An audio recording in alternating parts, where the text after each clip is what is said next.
Hey y'all, I'm Allison Asarch from Nashville, Tennessee. Hey, I'm Sean Fraser from the Ritzy Kids. Hunters, this is Johnny from Rail Motor. Hey, it's Shane from Blind Season. Hey, it's Rob Stanier, and you can check out my music on all the streaming platforms. Check out my latest music on all the streaming sites. Check out my debut album on all streaming platforms. Check out our new debut album. Check us out on Spotify and Apple Music. And you're listening to our friends, Braggy and Curly. My favorite bands from Australia. My two favourite podcasters, Braggy and Curly. Braggy and Curly. On the Unfiltered and Undiscovered podcast. Hey there, everyone, and welcome to episode 87 of the Unfiltered and Undiscovered podcast. This is our final show before Christmas, so you can see my co-host is in the Christmas spirit. How are you, Braggy?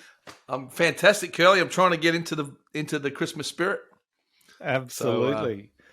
Now, of course, this wasn't the show that we had planned. We had me and the celebrity roadie, as we call him, Rossi, had a great conversation last week this week. It was on the Wednesday night with Mick Medew and Ursula, and that was it was a great conversation. It was a great discussion, but technology and the internet gremlins just hasn't provided the quality that we want to showcase our guests and not have them on anything less than what they deserve. So unfortunately, that show probably won't eventuate until we talk to them again next year. So it was really disappointing, but a great conversation with Mick and Ursula. So. Yeah, that's a shame. But I mean, we've been pretty lucky all year, Curly. We've been to America. We've been everywhere. We've been, Queensland. Yeah, technology has usually been our friend. So, and you think about some of those amazing people we spoke to this year, Dave Graney, Chris Mazurek. That's awesome. We spoke with Mick earlier in the year, Mick Medew. Yeah. We've got some great friends of the podcast, and we've just, I suppose, one hiccup so far, and that's not bad. That's right. That's right. And we'll make up for it next year. Definitely get them on, Absolutely. early in the year. Hey. Absolutely. Now, a little bit of news that I've got is that our good friend Alison Asarch has made number one on the A Break 58 playlist. With her song Tailor Made, driven by fan vote. So I think that's really important. She was number 10 when we last spoke to her, and since then it's been a continual thing, and she's sitting at number one. So I think that's fantastic. Wow. That is just awesome, isn't it? She deserves every bit of that. Absolutely. Now, you missed our conversation with Mick and Ursula on Wednesday night. You were playing a gig at the Big Bash at the Adelaide I was combining two of my loves, Curly. That's playing music at the fucking cricket. How good is that? And how was it? How was the gig? It was good. Just played before the game, so there's not a lot of people there. And, because it was a Wednesday night, you don't get a lot arriving early. So it was good. It was nice. It was money for jam. Nice, easy gig. And then I get to watch the cricket afterwards. Awesome. And the Strikers started the season well, I saw. Looking good. And we got your man, Chrissy Lynn, and he's found some form. Hit some runs for you guys, which is a little bit different to what he'd been doing for the Brisbane Heat the last couple of years. Yeah, he's a bit of a liability in the field, I think, though. Yeah. The old fella. Can you imagine? I would be putting money now that he picks up a ton when the Strikers play the Heat. Yeah, for sure. Yeah. He's the Heat weren't that good last night either, were they? No, they were very, as my wife said, the Heat haven't changed much, have they, Tony? I said, no, not at all. Hey, the other little bit of news is that Rossi, the celebrity roadie, as we call him, as he's well known in the ranks, is going to become a bit more of a regular on the podcast. That's going to be so good. I'd like to call him our Glenn A. Baker. Glenn A. Baker. Yeah, absolutely. And he knows everyone. His knowledge is amazing, isn't it? And he knows everybody. But he's got knowledge of music as well, and the technology behind it, and instruments. It's just he's got everything we need. He just loves it. So I had a bit of a chat to him, and he was pretty stoked, and a bit of a semi-regular spot on the show coming into 2023. That'd be great. So looking forward to that, Rossi, and I'm sure our listeners are. So let's just, so we thought, let's come together. Let's do a quick little Chrissy show. We just wanted to talk about maybe what we considered our songs of the year, and maybe do a little bit of forecasting into who we see as potentially an artist that's going to take the next step into 2023. Yeah. Sounds You want me good? to go first? Why not? I think your song of the year countdown style will be.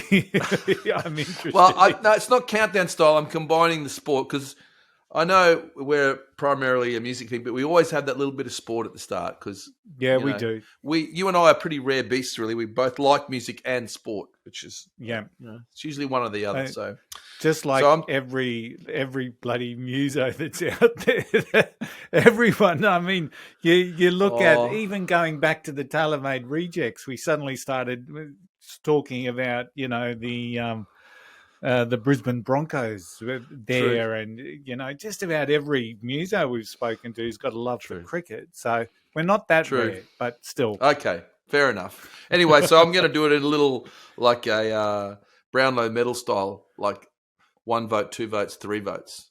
So, okay, cool. So song of the year from Braggy. I'm going for 1 vote first. So this will be third, if you know what I mean. So I'm building to the song of the year. 1, I'm going for. I have to go for this because it's the most Australian song we've ever had on, and it's "Balls to the Wall" by Fuel to Fire. Balls to the Wall. Wasn't that a song? Oh fuck! I love that song. That just rocks. That's cool. So that's my number 1. My number 2, I'm going to go with FFS by Chris Mazurek. Viviero. Did I say that right? Vivero Wave Riders. Yeah, I love that song. And I'm pretty sure it stands for fuck's sake, but it rocks as well, doesn't it? It rocks. And that was kind of one of my favorite interviews as well of the year. And I love Chris. He's just so cool. But number 1, and this is just because I just love the story behind this song. I love the song, the way it goes. It's so rock and roll. It's so funny. It's got a rock and roll story to it, and that's "Lady from Shanghai" by the Grand Union, which is a story, which is a song about a guy who sees a nice-looking girl and tries to shout her around the Sydney, and then she just disappears, never to be seen again. I love it. Yeah, that's a great thing for a song.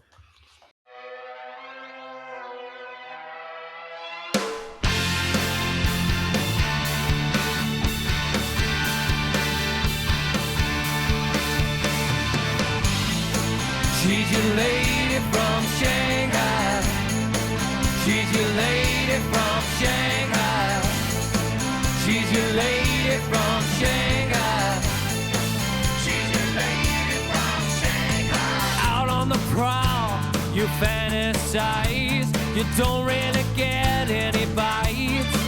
Now at the corner of your eye, her lever's so damn tight, and she's got you in her sight. Well, where do I start? Oh, let's talk about art. It's already done to say quoi. Well, this music's like glass, and it's all made for the cat. What time is this place really shut? Give me the sucker punch, yeah. She's your lady from Shanghai. She's your lady from Shanghai. She's your lady from Shanghai. Sits right down and draws you in with her eyes. Her voice makes you weak at the knee. Oh no, it's not this night. It's just she's so damn hot. Every cliche, she can't be with me.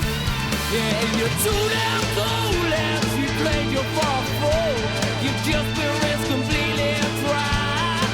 Yeah, you've been rolling down and now she's taking flight. She's gone home with the other guy. That's right. She loves.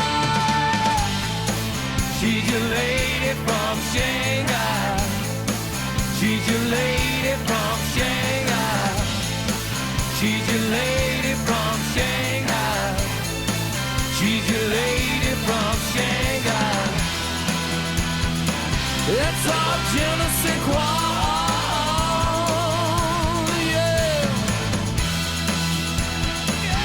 She's your femme fatale.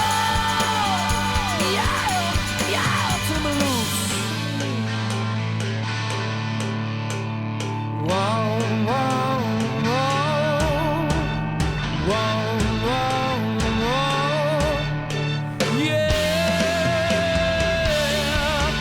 Steve.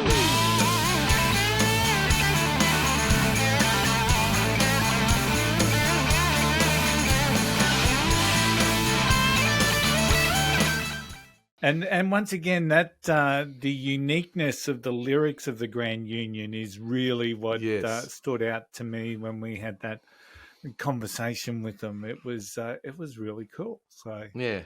What about you, Curly?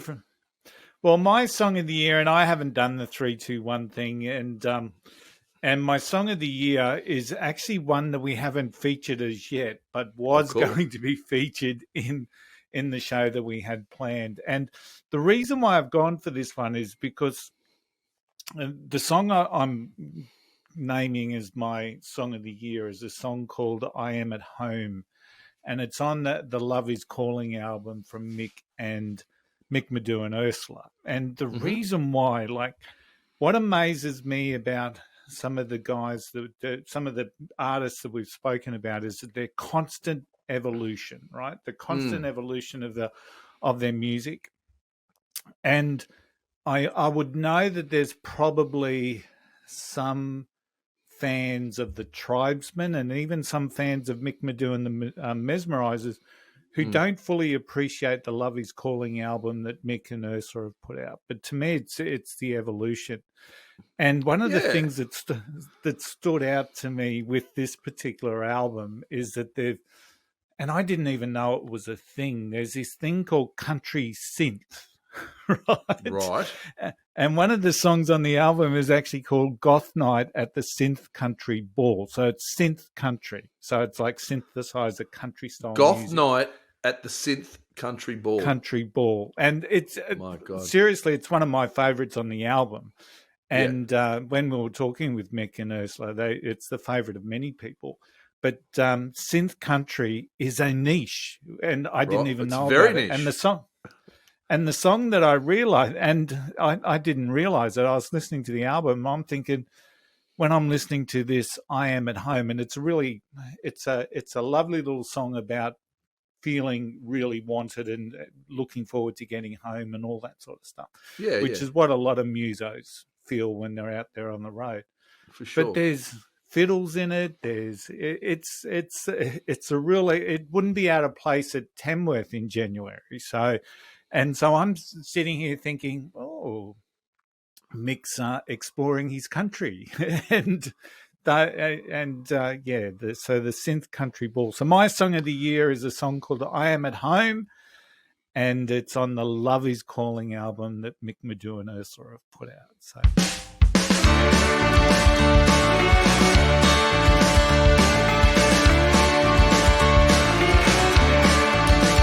Hear the sound of my wheels turning round. I'm feeling free. I got my sweet heart beside me, happy as she can be. I never know any trouble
That's fantastic. little song.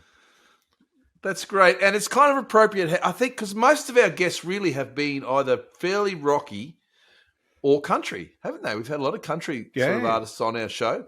And so that kind of just brings, you've got Mick Medew and Ursula doing some country. Some synth I'll tell you who's got to listen to that, and that's our good friend of the show, Rob Stanier. Yeah, and also our country music correspondent, Big Stu, needs to... Oh, Big Stu, our country correspondent. I forgot about Big Stu, the country correspondent. Yeah, all We're right. going to have to feature him more next year as well.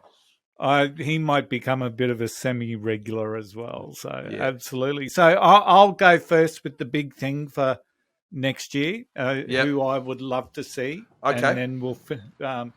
So for me, I think it's Jermaine. The big thing for next year is the Jermaine sisters coming out of South Australia, your hometown. Yes. This year's been a great year for them. Let's face it, they won International Songwriter Awards. They played the Isle of Wight Festival. They supported Tom Jones. They supported the cause on their one and only gig here in Australia. But next year, they're already booked out for next year. When you go and have a look, they're supporting the cause once again on their Australian New Zealand tour. They're playing the Lytham Festival in the UK, along with Sting, Blondie, Lionel Richie, Motley Crue, Jamiroquai. Mate, they are going to... they deserve it. They work really, really hard. It probably means that we've missed having a conversation with them on the podcast, and that's a little bit of a shame. But I really think it's going to be a huge year for Jermaine, and people will be talking more and more about the Jermaine sisters coming out of South Australia as they continue to forge their path for next year. So they're my big thing. Well, I'm just going to go with someone who's... You started at the start of the show with Alison Ashart. She's gone to the number one. I know it's a hard market to crack over there, and it's much harder than here. But she is such a hard worker. Something is going to happen for that girl, I reckon, next year. If she just keeps doing what she's doing the backyard tours, and it's doing it all herself, Nelly. It's just amazing. So that's my prediction. There you go. That's so the two big things from Curly and Braggy, Jermaine sisters, and of course the wonderful Alison Ashart in Nashville. So you've heard our songs of the year, you've heard our big things for next year. What's the final sign off, Braggy, for our Christmas show? I thought I might try and sing a Christmas song, Curly, and I'm going to sing one of Australia's favourites. One of Australia's favourites. It's not the Gravy. What's that old song? It's not Gravy. It's not Gravy. It's not Big White Boomers or whatever it was called. No. I'm only going to sing one. Can you hear the guitar? I certainly can. I'm only going to sing one verse. It's a song by Tim Minchin. You said you'd never heard it, but... Okay. It's called White Wine in the Sun.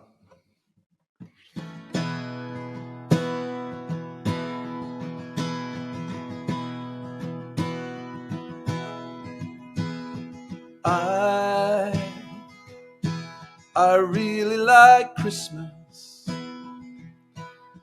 It's sentimental, I know, but I just really like it. And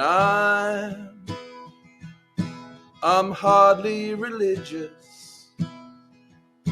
I'd rather break bread with Dawkins than Desmond Tutu, to be honest.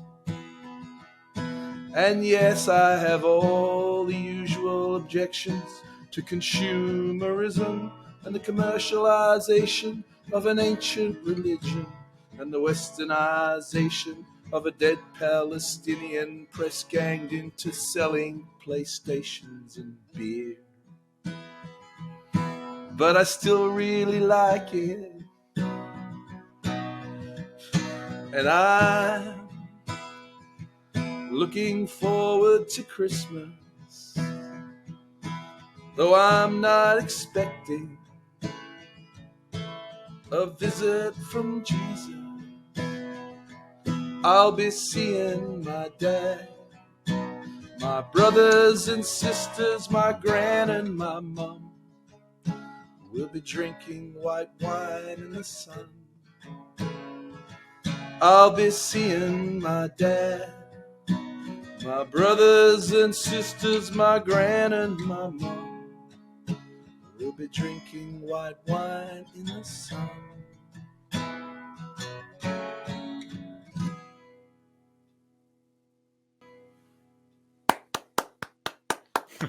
Merry Christmas, everybody. Merry Christmas, and what a way to finish the year. So we'll be back in the new year. We've got, of course, we've got our wonderful formats that we have our interviews and our spotlights with our guests. We have 5 songs of meaning, which has been a fantastic response, and a couple of those have been lined up already for the new year. So from Braggy and me, and from everyone that's ever been on the podcast, we just want to wish everyone the season, all the very best for this Christmas and New Year season. And we will definitely see you in 2023. See you all, and have a good one. Happy Christmas. There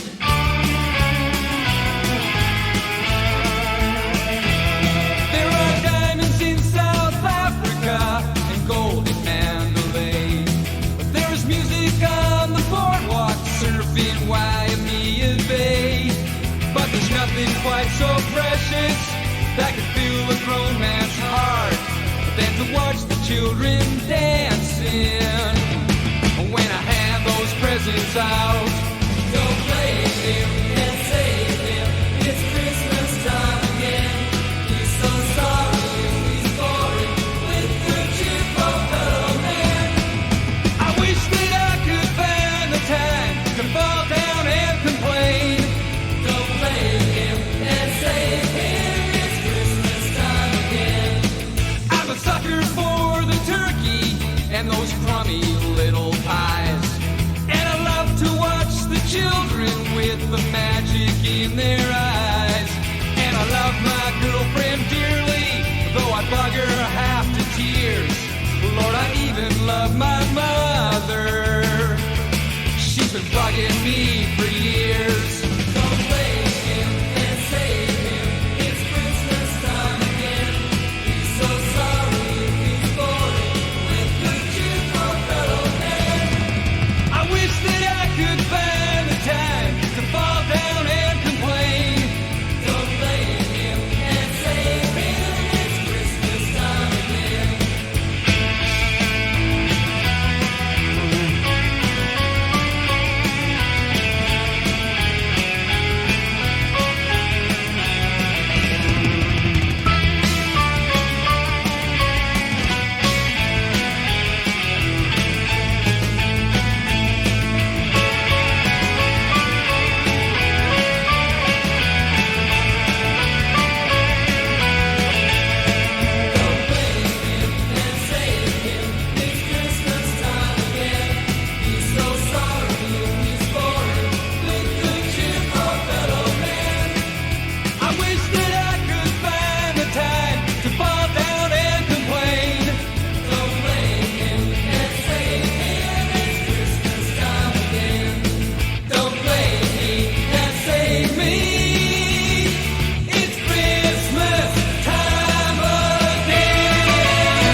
You're listening to Braggy and Curly on the Unfiltered and Undiscovered podcast.